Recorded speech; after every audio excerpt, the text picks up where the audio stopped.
Good night.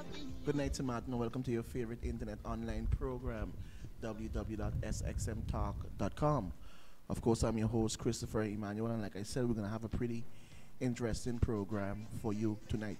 The gloves are on tonight. We're going to be calm. We're going to be cool because I have in the studio here with me Emilia Kalmera, and I was, hoping and itching to get him now for a very long time. And seeing that we have all these issues coming up with the central bank, with dollarization, with our monies and currencies and spending and all kind of stuff, I don't think there's anyone on St. Martin that equals his expertise and knowledge for a young person when it comes to this topic. So of course he's here in the studio with us tonight, which is a very, very good thing. And I'm pleased to have him here. But let me send a big up to a few of those out there. Harley, good night. How you doing? Hope you're fine. And yes, we will be taping this recording. Got to send out to my girl Jennifer. Haven't seen you in a while. Roots, what's happening, Ras Kingston? I hope you're fine. And everything is nice. I know many of you guys enjoying the carnival. Nanda, how are you doing, girl? Miss you. Haven't seen you in a while. Anyway, let me send it out also to my country girl and my bush road girl down there. Good evening, good night to each and every one of you guys. I hope you're doing fine, enjoying our local festivity, the carnival. Anyway, whilst you guys are out there jamming, walking up and carrying on, we will be here bringing some serious, serious issues for you. But like I said, I got my boy Emilio here in the studio. And also let me say good night to Olivier. I thought you were still off island as to why I didn't extend the invitation to you, but you know you don't need no invitation. The studio is here. You just got to ring me or send me the message and tell me, Chris, you're coming through. And all I'm going to say is, it's about time. Just come. You see? But anyway, Kalmera, good night. Good night to you, my boy. How you doing? I'm not too bad, man. Thanks for inviting me, Chris. It's been a long time since you was asking me, so I decided to take you up on your offer and come and try to share some knowledge as much as I can. I'll try to keep it simple because sometimes I tend to go off into theoretical aspects, but I try to keep it simple as possible. Right. Well, I know for sure you're one of the persons, if not every night or every other night, you do tune in, you do log on, and you listen because you just send me back some feedback and stuff, via Facebook and stuff like that, especially when we are talking about dollarization or the central bank, given what is going on right now with this sort of, how should I put it, heated exchange between the two islands, St. Martin and Curacao, and this bond issue. And I really want to get into this discussion because I would tell you this off of the back. I need you to explain to me, what is a bond? Okay. What is a bond issue? What does dollarization mean? And what is that, a repayment? All these sort of things that is going on. And then we are hearing the finance minister's Curacao saying this is illegal and this shouldn't have been done. And you're hearing St. Martin saying, but it's unfair because a collector get a bond and, all different stuff like that. This is the reason why I particularly wanted to get you, because there was no one else I know who I could say, listen, let's talk about this, than your person. So once again, thanks that you're here. But let me roll right into it and get down right down to it.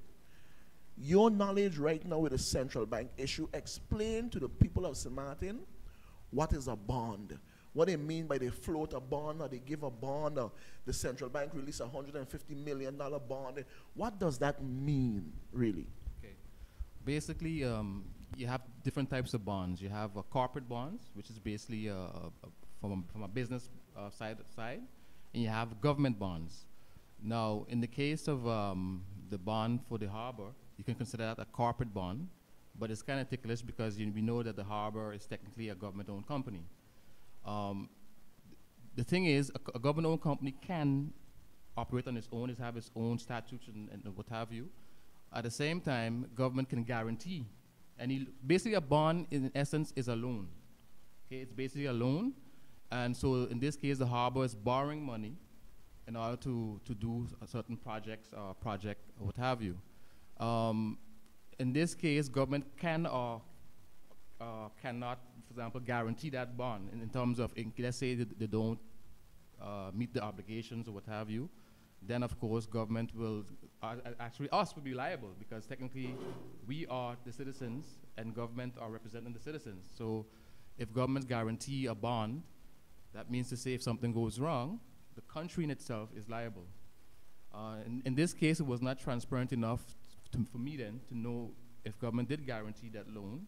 What I'm hearing is that the central bank did had a repurchase agreement, so in case something goes wrong, they would, of course, purchase back the bond. So basically what happened is a bond is like a loan. The central bank basically was intermediary between that loan. And basically what they do is refinancing, because the harbor already had a bond already. Okay, but in this case it was about 7.7%, I believe. So now you get an opportunity now to refinance that bond at a cheaper rate, let's say 5%. So then what that means that it makes it cheaper now for the harbor now to have these funds, refinance these funds at a lower rate, so that money frees up. What I understood as well as a lot of local banks also subscribe, so which means they bought the bonds. So technically, person's savings, time deposits or whatever, went into buying these bonds as well, which is not a bad thing. Because the last thing you want to have is outsiders having it. Technically, you still have outsiders because none of the banks are technically local. But nonetheless, our money is within these banks. So in essence, you know, it's not a bad thing that these banks locally have, each of them have a couple of, you know, millions or whatever invested in a bond. I hope that's clear enough. Yeah. Well, for me, right, I am trying to figure out why would a harbor go to the central bank? Why would a central bank have to issue a bond? Can the harbor go and borrow the money? Can the harbor go to a bank to loan money and they deal with it? I mean, the central bank belongs to the island of St. Martin and Curacao. So by virtue of saying that, correct me if I'm wrong, is the people of St. Martin and Curacao who have to pay for this, or the central bank itself have to buy it back home? No, you see that what happened is anything to do with monetary policy and those aspects have to go via the central bank. For example, any financial institution want to set up in St. Martin have to apply by the central bank for a license, because in essence, remember, we are pegged to the dollar. So we have to control our currency, and by doing that, we need to monitor how much dollars versus guilders that we have in order to keep the peg current. So anytime you're floating a bond, that means dollars are coming into the island. So of course, the central bank have to play a critical role into that. You just can't have money just coming through, just out of the blue like that. You know what I mean? Because central bank is a supervisory over all the banking system, so they have to be the ones critical in order to do that bond issuance. Okay, good. Let me throw this one out at you. And like I say, as I go along, you can stop me anywhere if I'm saying something that is not accurate. Reading the papers, it is saying that the value of this bond is to the excess of $150 million. Mm-hmm. That's according to the newspaper. It is still rumored because no one is getting concrete information, and we all know that the issuance of this bond is for the bridge. It's for primarily for this bridge, so-called bridge to come. Like I say, it's still rumored that the cost of this bridge is like $40+ million. Why a $150 million bond for something that's supposed to cost about $45 million? Okay. To my understanding, is basically part of the money is to refinance, because right now, if you look at the airport as well as the harbor, outsiders have the bond. So basically, to build the airport, a bond was issued. I think at the time it was Merchant Bank of RBTT down in Trinidad. They basically have a big part of it. So basically what you're seeing now is that here we're refinancing existing loans and adding additional for the bridge. So it's not like it was 150 million and then 50 million for the bridge and then the rest is for something else. No, what they're doing is refinancing from 7+% to 5%. Of course, when you refinance at a lower rate, it means you pay less interest. It also means that less money flows out off of the island. And as well as you have the local banks, well, not local in essence, but they now bought over that bond. So when they refinance it, basically the local banks have access to that.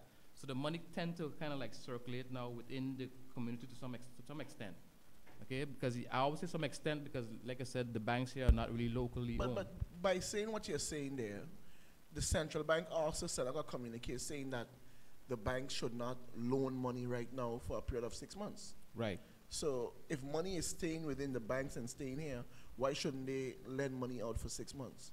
Is the problem, actually they were saying the problem is Curacao. You need to understand, the problem is you have something called the reserve requirement. What the reserve requirement basically means is that for each certain amount of deposits within a banking system, a bank have to hold a certain amount in reserves. In my view, that was always too low in my view. The central bank in America is about 10%. Before they raised it, in St. Martin it was about 9.7%. I think it's 8, it even went as low as 8.7%. So the central bank tend to, if they want to stop borrowing or prohibit people from borrowing money, what they can do is raise the reserve requirement. It means that banks now have to hold more reserves by them, therefore they cannot lend it out. So the reserve requirement is like an instrument. That instrument only works, to be honest, if banks are not over liquid. What that means is... What is over liquid? Over liquid means the banks have too much of cash.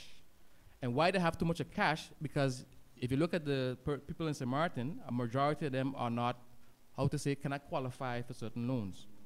And the sad thing is, most of them technically can qualify for what is consumer loans, which is car loans, which is non-productive, because consumer loans are not necessarily productive.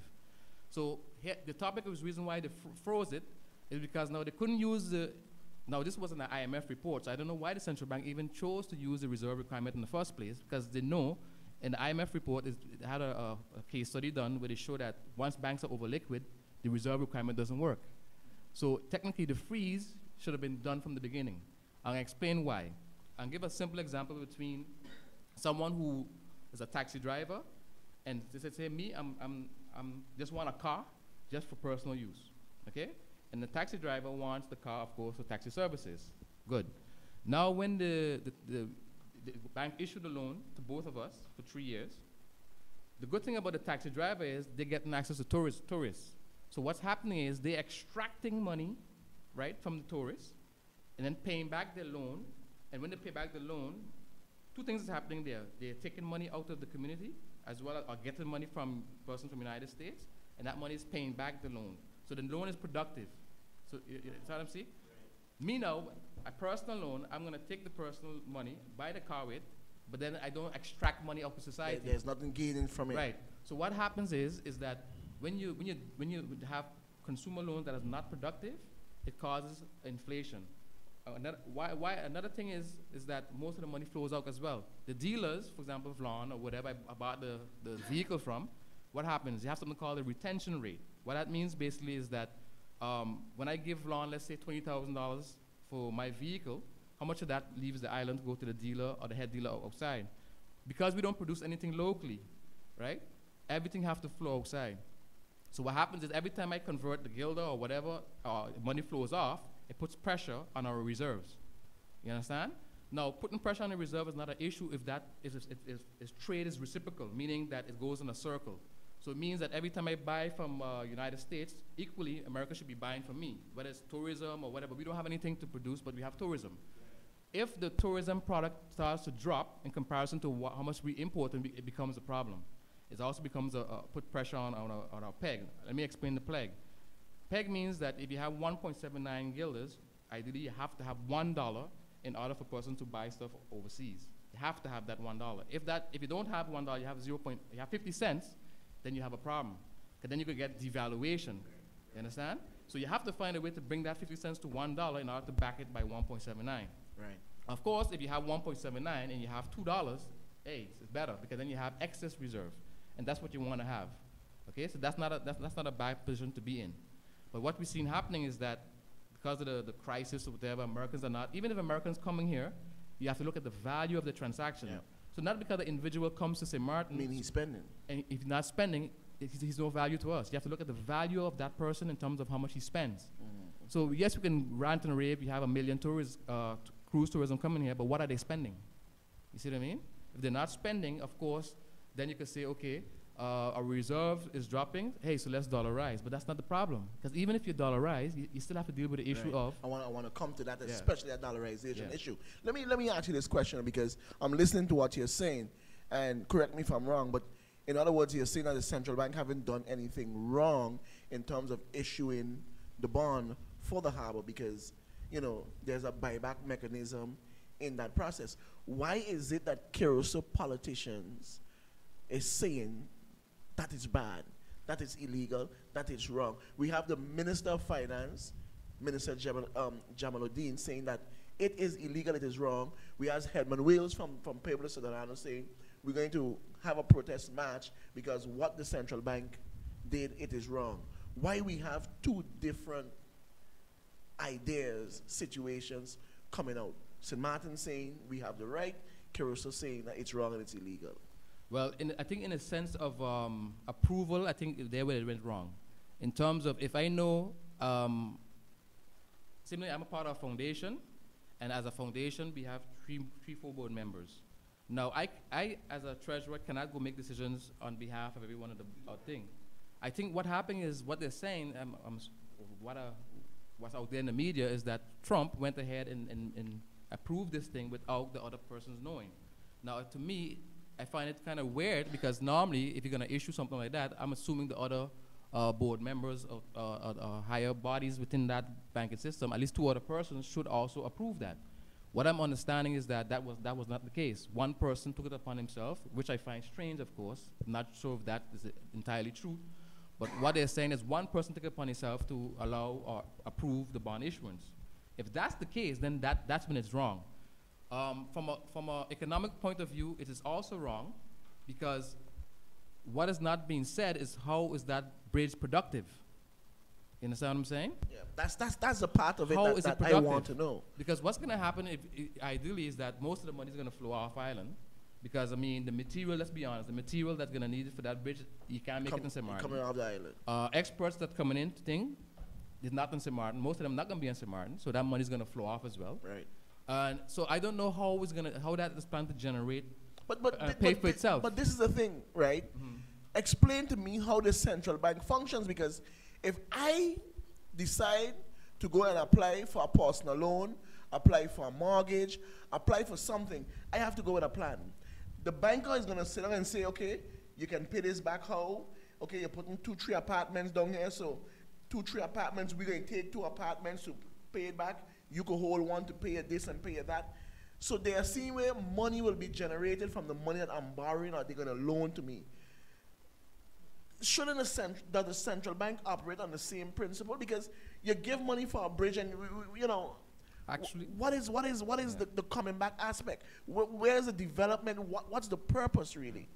I think there where the central bank did go wrong, because in essence they put a freeze on something like what you're saying, and then they turn around and did the same thing that is not really productive in terms of issue extra 50 million for a bridge that is in essence not productive. It's the same thing like buying a personal vehicle. Now one might say, yeah, but you're gonna free up the traffic and then you get X, but yeah, you free up the traffic, but will that provide additional goods and services that's going to produce extra, growth in the economy? That's questionable. Okay, that's very questionable because it might free up, for example, DHL, Federal Express, and those type of companies, and of course, it might have some flexibility for the French persons who may be going to Marigot or persons who live in Colby. But in terms of economic activity, I don't see what type of economic activity is going to generate. So that part is kind of not transparent to me. Okay, that's not transparent at all. Well, I still really want to see the outcome. I still really want to see the plan that they have for this bridge as how it's going to work. Because I still see a bottleneck right there in Colby when you cross over here and you cross over there. So I really can't get it to understand. When I listen to the arguments that the politicians in Curacao is, I shouldn't say trumping up, but accusing the president, there seem to be some damning accusations because they are saying that unilaterally he's making decisions on his own that he shouldn't be doing. And St. Martin is saying, no, the man is doing what is right. The man is doing what is good. And I told people here on a program, right, hold on to the newspaper that mention these sort of things because I believe, right, that this is going to be a disaster for St. Martin. I told them, I say, this is the reason why your gas prices will be going up. This is the reason why they'll be touching your pension. This is the reason why GEBE will be. I believe that $150 million bond and that bridge going to cost the people of St. Martin dearly, just for the part of it not having no productive value in terms of what we are getting back. Now I stand to be proven wrong in that. But I am saying, no bank ain't gonna issue me money if they ain't seen how I be able to make back money to pay them back. So I really, really can't get it to understand. And the next thing about it, right, the central bank is where we, the people of St. Martin and Curacao, put our trust in when it comes to making sound, strong, accurate financial decisions. But these seem to be political decisions. That's what it seems to be to me. They don't seem to be sound decisions that say, you know, this is not feasible or profitable for the country. It seems to be political decisions. And I am saying, when the central bank start to move that way, then something is scary in your country, Kalmera. I see it that way. Let me comment on that. You ever heard the saying that power corrupts? And absolute power corrupts, absolutely. Basically, let's be honest. We are all human beings, and we have a fatal flaw. Okay, all of us have a fatal flaw. Some can control it more than others, but the majority of the persons, once they get power, they tend to get corrupt. To avoid certain things like that is impeccable that you not leave somebody stay in a position too long. What is too long? To me, 2 terms is good enough. After that, you need to get new blood in there. Now, they always use the excuse of, oh, they cannot find anybody to replace. In this case, let's say Trump is a PhD or whatever you call it. Now, if you know he's a PhD or whatever, and you know, if you have a rule that 2 terms, then you know after the second term, or after the first term, he should have somebody training under him. Right, right. Because ideally what you want is you want to get a constant, because after a while people get comfortable in a position and they start to abuse it. Them, yeah. Right. And that's one of the key flaws of us humans. I mean, it's just a built-in flaw. You know, so he's been there for me too long. He should have somebody replacing him, and even the other people under him, maximum 2-year terms, and you know what I mean? That's what should do. The Netherlands Antilles was made up of almost 250,000 people, 250,000 people, they said. And you're trying to tell me that out of 250,000 people, we can't find not one more person to. That doesn't make much sense to me. Come on. Yeah. Then we are horrible when it comes to educational development and in the whole. I don't think that's the case, because I know we have a lot of qualified persons who, you know. What is dollarization? What is and dollarization? Should St. Martin dollarize? Explain to me dollarization. What does that mean? Good question.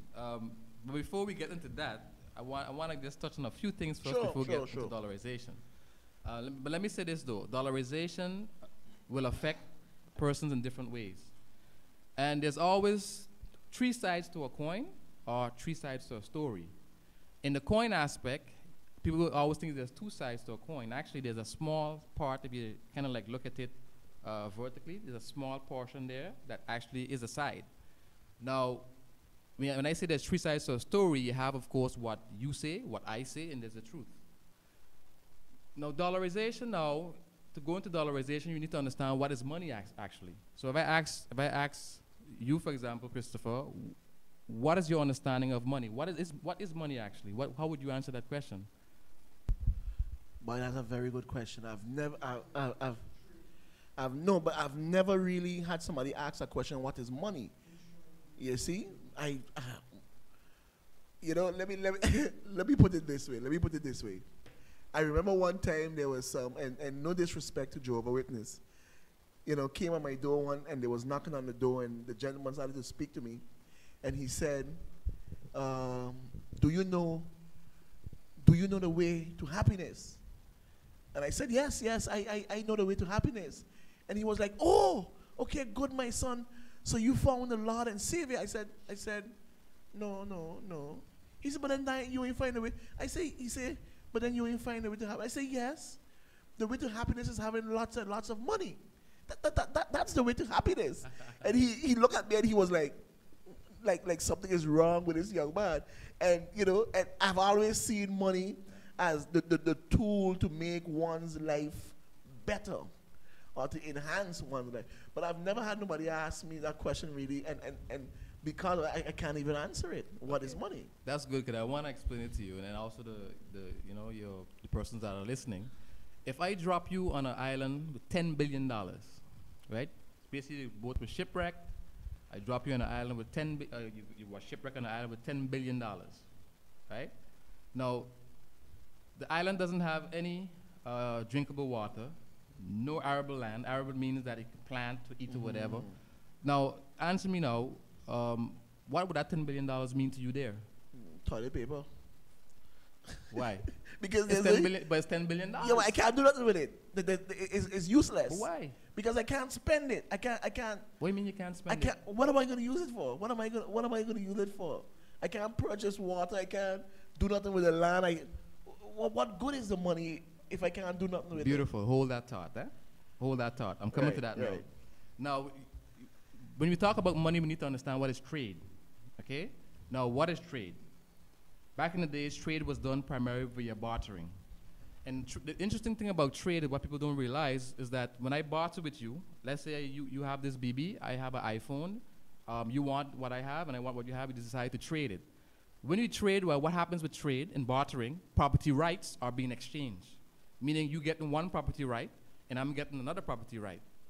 Now, the problem with bartering, it was cumbersome in that, let's say I had a goat, and you had a cow, with a cow too big for me to travel with. So it's a problem. So they needed to find a way to alleviate that bottleneck. So that's when money came into play. They say, okay, we need something that represents the barter aspect, but it's a temporary placeholder until I'm ready to get what I want. But this is the problem, though. When I'm going to explain how the money aspect evolved, but let's just say that money now is into the picture. And the thing about money is this. Let's say you have the phone, I have the money.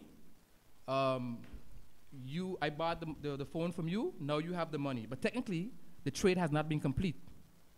Remember, I got something of value because I have a phone, which is a property rights, but the money that you receive is not your property, huh? Remember, what does the American dollar, does the American dollar belongs to? Federal Reserve. Right. Who does the guilder belongs to? The central bank. Right. So technically, that money in your hand doesn't belong to you.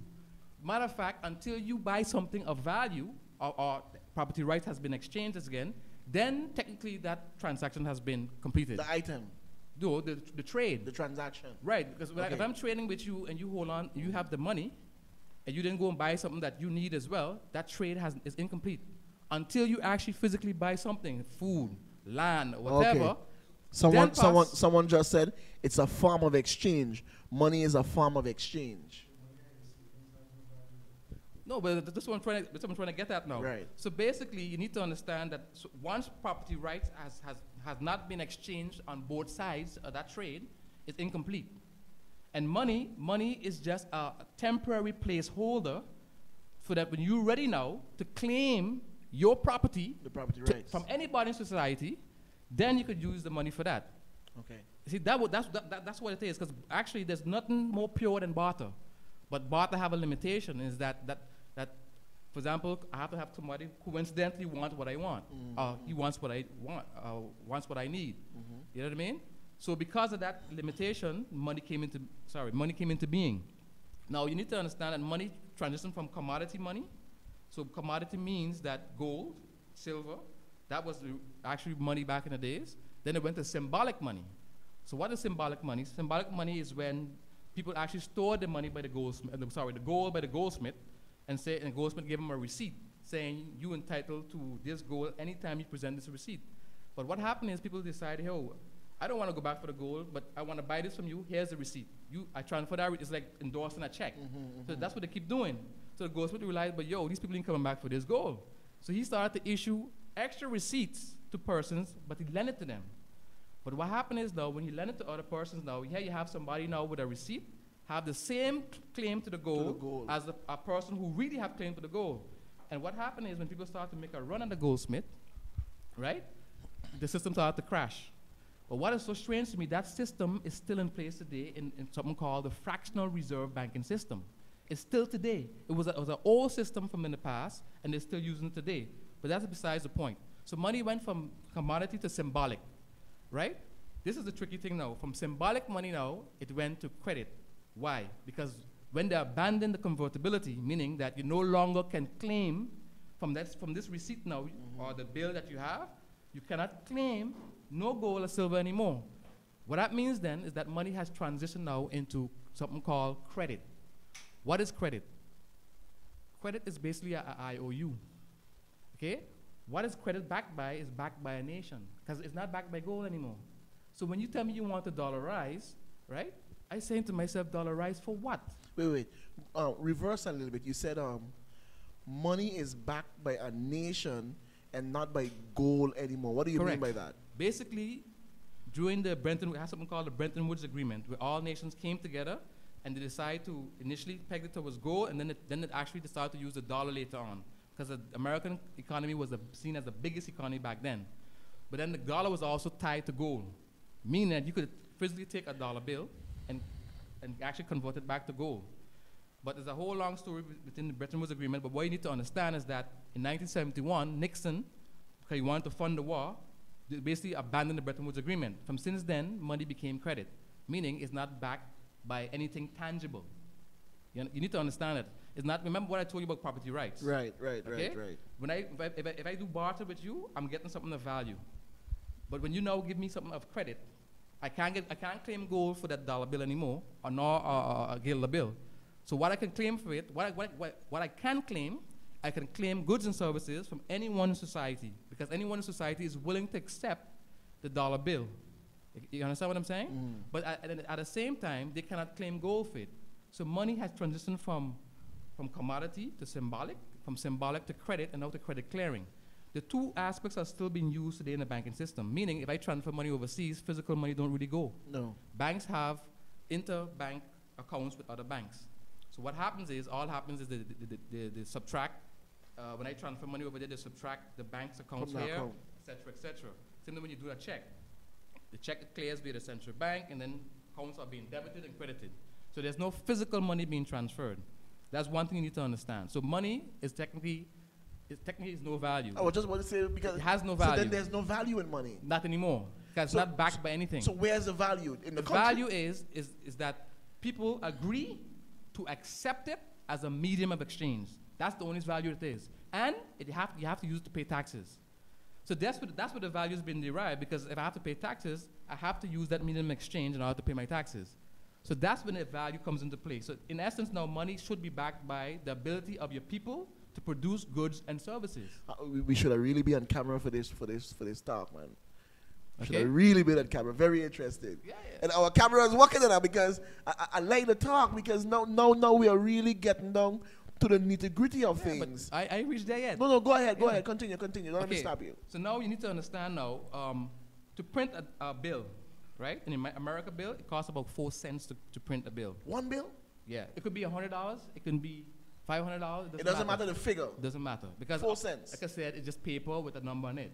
It costs 4 cents to make. And especially if you do digital, it costs almost for nothing. And most money today is digital.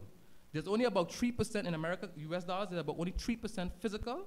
The 97% actually exists in computers. So it's digital money.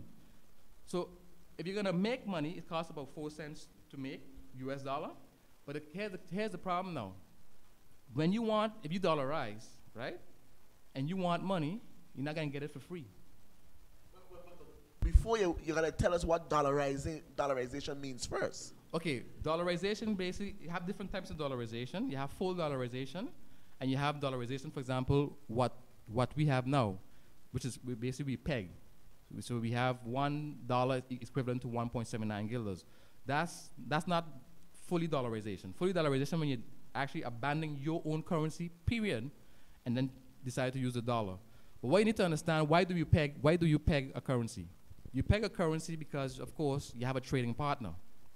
Ideally, the best trading partner to have is when your partner is going to accept your guilders for goods and services, and you're going to accept their dollars for goods and services. So actually, I can pay in guilders, and he can pay in dollars over me, and vice versa.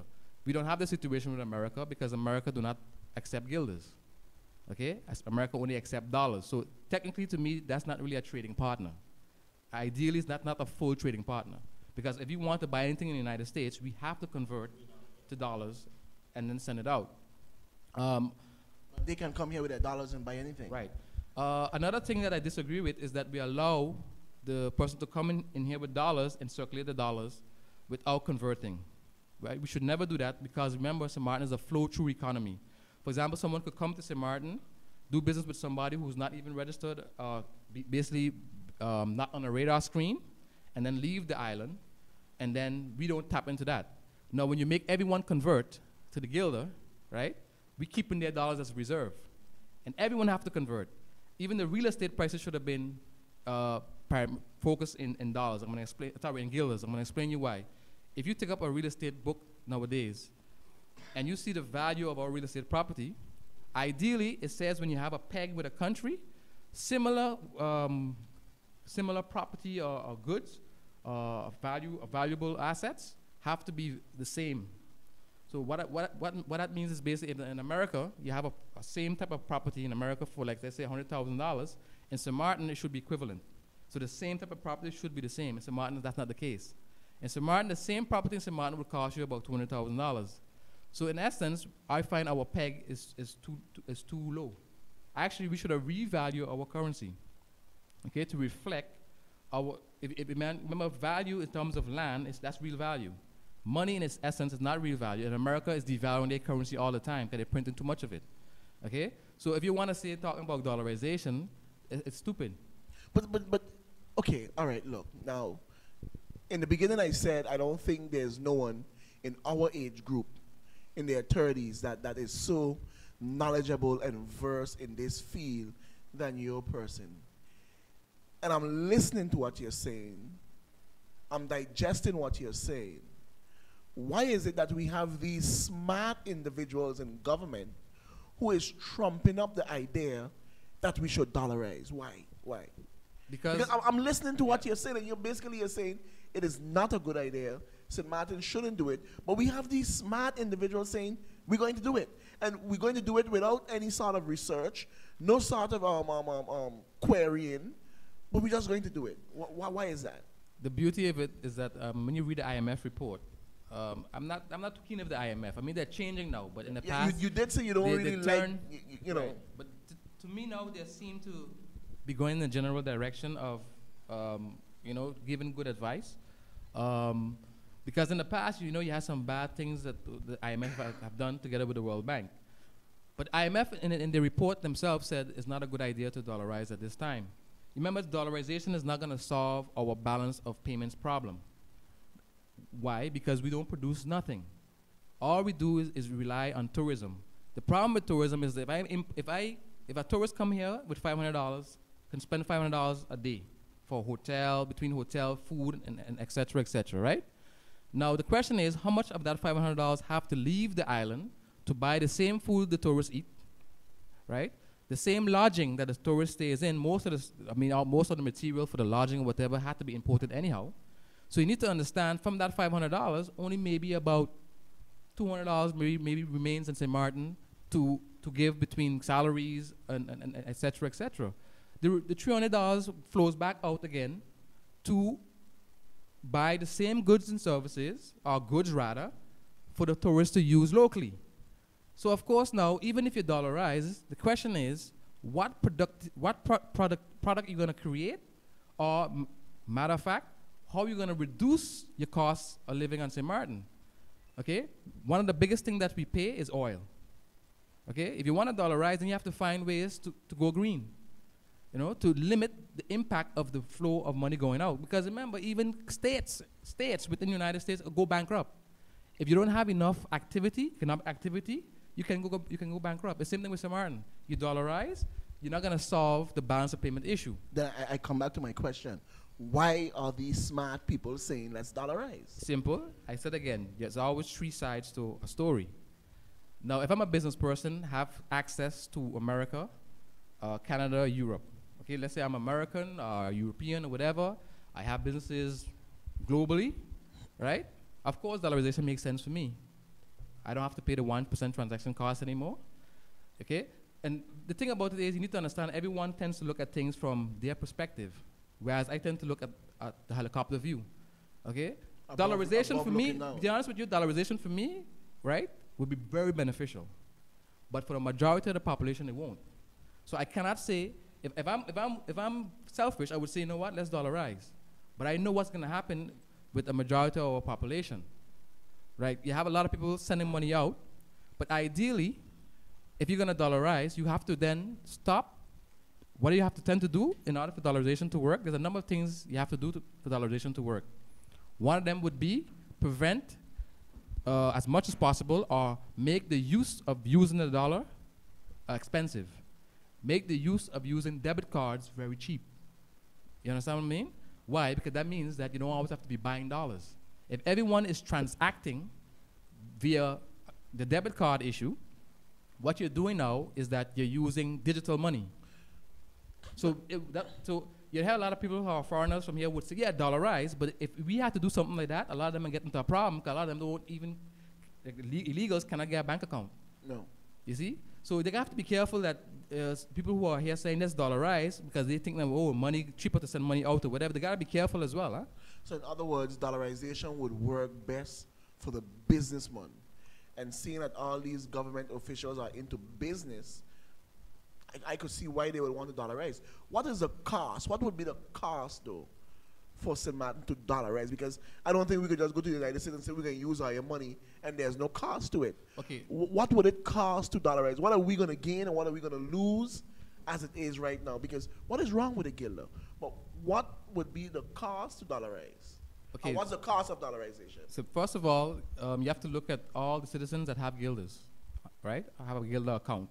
Because when you dollarize now, you have to take whatever cash you have or whatever US dollars you have in reserve or existing in the banking system, and you have to buy out the local currencies.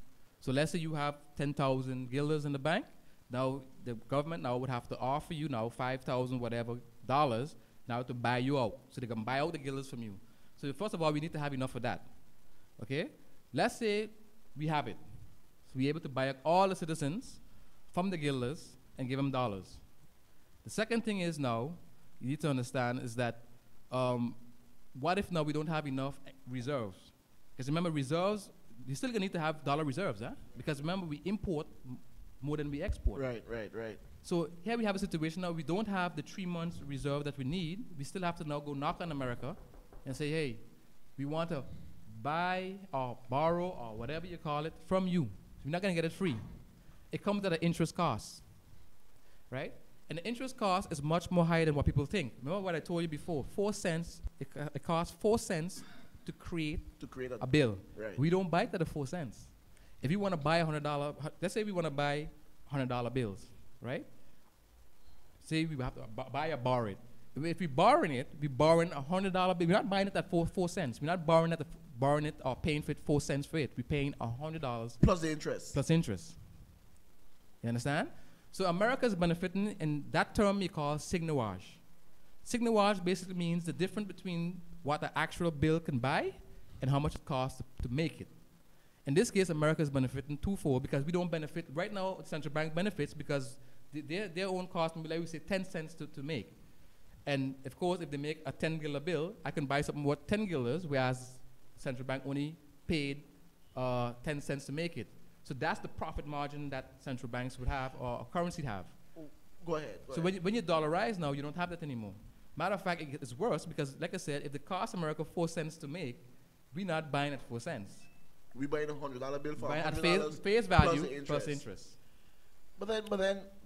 Not only that, and I'm cutting you off. Go ahead. Not only that, if the Federal Reserve say they have a policy they want to shrink the money supply, that means we're dead. Because if the Federal Reserve said that, that means they would stop or prevent us from, they wouldn't issue us the money. They wouldn't allow us to buy that money then. Because they say, no, we want to reduce the dollars in circulation because inflation or whatever. Therefore, we can have a credit squeeze. And that means that if people go, like we have now, if people go now towards the bank to get credit or whatever, they might find, hey, the banks here cannot issue credit or issue loans because what Federal Reserve say. So we have no say in terms of monetary policy anymore. Let me throw this one at you, Emilio. Dollarization would not be good for the general public on St. Martin. but it seems to be working in Sabre and Stacia. Because they dollarize. They don't use a guilder anymore. So how is it working for them in terms of not having the problems that we are having? They are using dollars. You're hearing them complaining about the prices increasing. They just change over the pricing and stuff like that. But they don't have no central bank. They are provinces to Holland and stuff. How is it that it's working for them, or Holland is just subsidizing whatever? How is it working for Sabre and Stacia and Bonaire? Well, you see, the thing is, they're much smaller. The economic activity is not as much as us over here. And I think if they ever get in a jam, Holland could use their strong euro currency and buy dollars.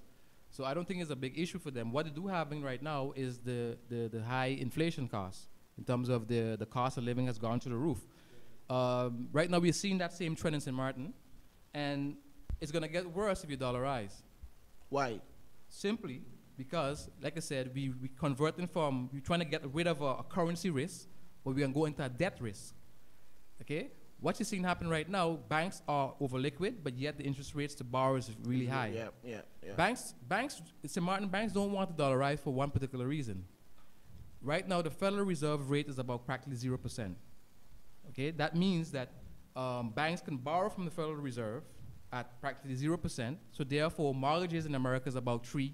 So you could get a mortgage in America at that rate. Now, if you dollarize now, technically, banks here are over liquid. You don't make money from having too much of cash. Matter of fact, that's why they had to reduce the interest rate on savings. You understand what I'm saying? Because if you have too much of cash, right, and you have to pay interest on savings with so much of cash in there, it means that you have to then lower the interest rate in order for you to be solvent. Meaning that if you have, let's say you have $1,000 and you can't lend that out, okay? But you have $10,000 there in savings, you got to pay 2% on. If you do 10,000 times 2% versus the amount of money you're lending out, it's not equivalent to match that cost for the savings, you can get into a problem. And that's what the problem we have now. We have too much of cash and not enough people qualify to borrow that money. So that's why they have to reduce your savings to practically 1% or less. And that's not even beating inflation. So your money sitting in the bank is actually a waste of time, really. Okay, unless you have that for emergencies, it's okay. But if you want to buy the same amount of goods next year and et cetera, you won't be able to buy it because each time that inflation is 3-4% and you get 1% on the savings, it means your money is losing value each and every year. Okay? We have been using the guild on this island or within the Netherlands Antilles, Emilio, for practically over 50 years, more than 50 years, right? And it has been one of the most stable currency within this region. And I'm trying to understand it. I don't always say these smart people because they seem to be so bright that we can understand what they're doing. And you would hear now the regular man say, but if it's not broken, why look to fix it? If we have been using the guilder all the time and the guilder have been working for us all the time, over and over and over, don't you think that there's something funny as to why we are getting this urge to dollarize? Is there something wrong with the guilder? Is there something they're not telling us with the guilder? Is it dropping? Is it being moved away? Is something wrong with our guilder? No, there's two aspects to it. But the biggest aspect is that we went to Holland and we signed an agreement that we would have a joint central bank between Curaçao and St. Martin. Obviously, the politicians have beef with each other. They cannot get along.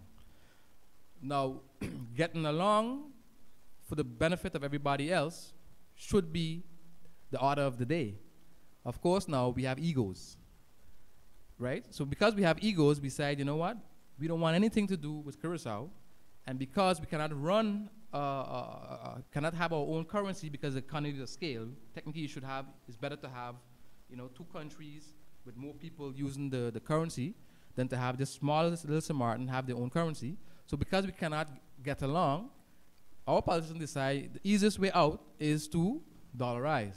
Therefore, we get rid of Curaçao. That's basically the bottom line. Basically the bottom. That's basically what it is. There's nothing wrong with the guilder. Huh? There's nothing wrong with the guilder because even if we have a situation where our reserve go down to the critical stage and we have a currency devaluation or whatever, currency devaluation is not really a bad thing. Explain devaluation when your currency is devalued. Okay, I'm looking at the 10 that we have, but explain this to me, right? when it comes to the northern side of the island with the euro, where the euro will be 1.2 something, then 1.1 something, and it's going up and down, up and down, up and down. What does that mean? What is devaluation, inflation? Right. Explain those terms. Okay, basically, the euro is floated on the foreign exchange market. It's not pegged like us. Floating basically means that after the Bretton Woods Agreement and the America abandoning the whole Bretton Woods Agreement, all currencies start to float against each other, meaning they don't have a fixed exchange rate between each other.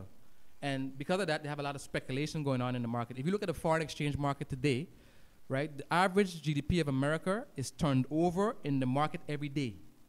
And from that, only 3% is actual real trade. The rest of it is just speculation. So because of speculators making money, traders, right, the currencies tend to fluctuate against each other every single day. Now, we don't have that issue because we have a peg currency to the US dollar. Now, devaluation would mean if we cannot maintain that peg, it means that instead of $1 being 1.78, $1 or 1.79, $1 now would end up being maybe 2 gilla something.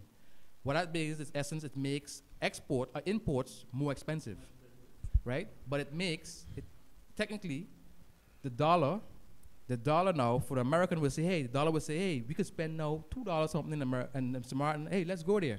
So all we need to do in a case of that is reduce our cost of living in St. Martin by starting to like get rid of the oil aspect, you know, hydroponics farming, grow a lot of our own stuff locally, and what that does is that because we don't have to import much anymore, and now our currencies devalue, more people will come to St. Martin because they see now, hey, my currency is stronger. So devaluation is not necessarily a bad thing. What happens then when people now demand for your currency because, hey, hey, let's go to St. Martin because whatever, the opposite will happen again, demand and supply.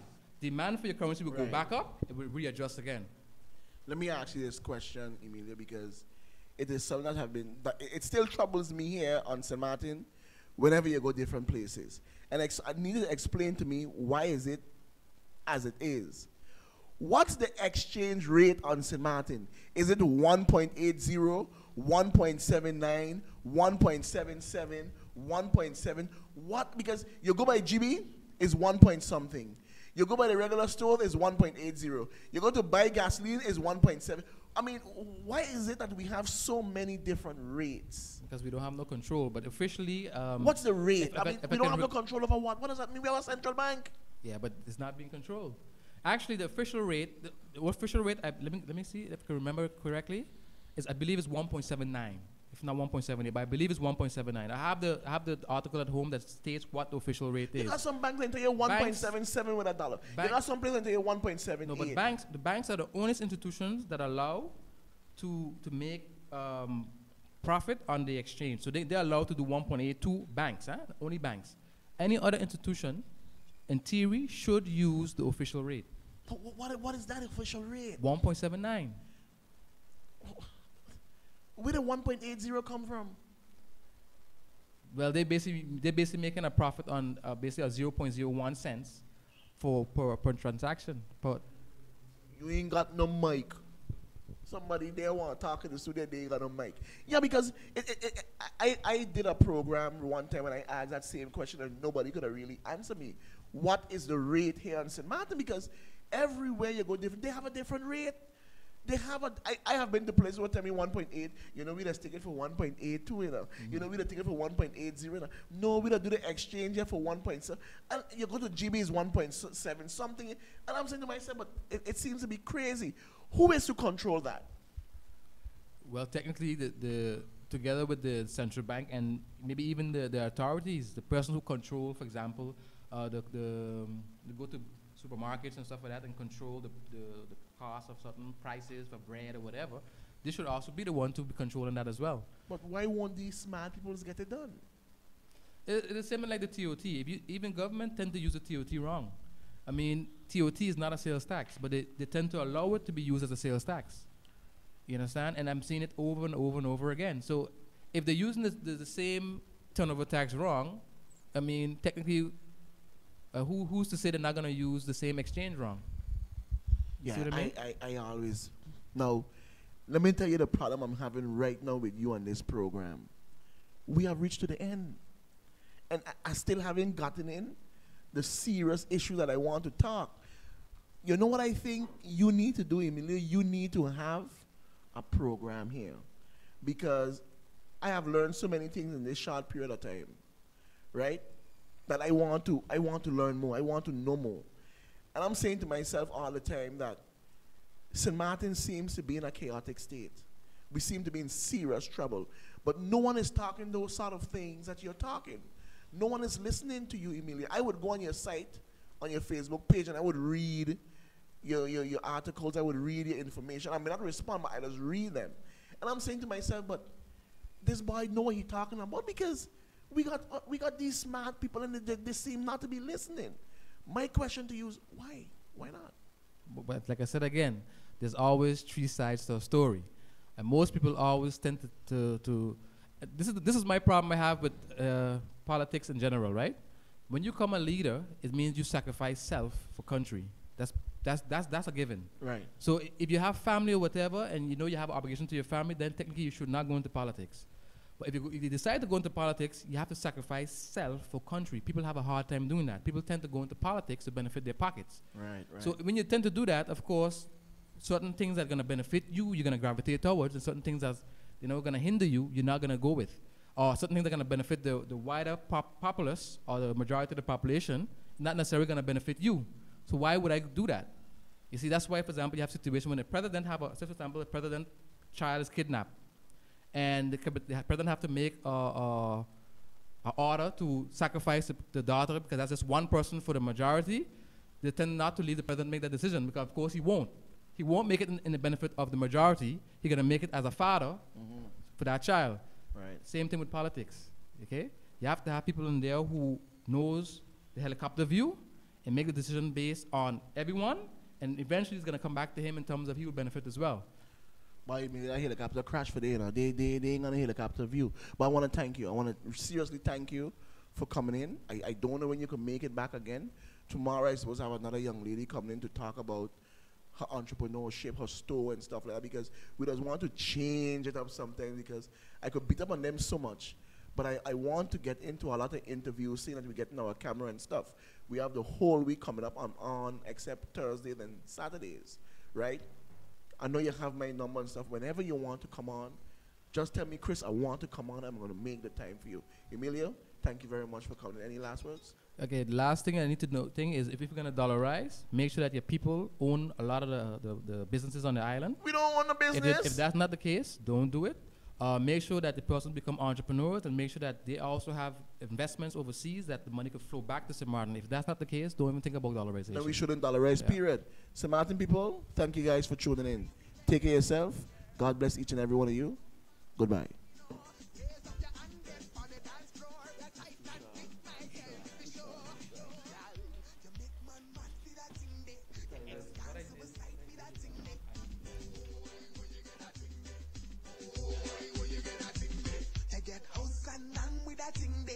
Gunshot them a light for that thing there. Boy, where you get that thing there? Boy, where you get that thing there? Send it on with your big fat bumper. Gala boom, Hennessy, that the yonder. You say you want the loving, let me check the agenda. Hey, Sister Brina, Katrina, you're next now. Yeah, you need a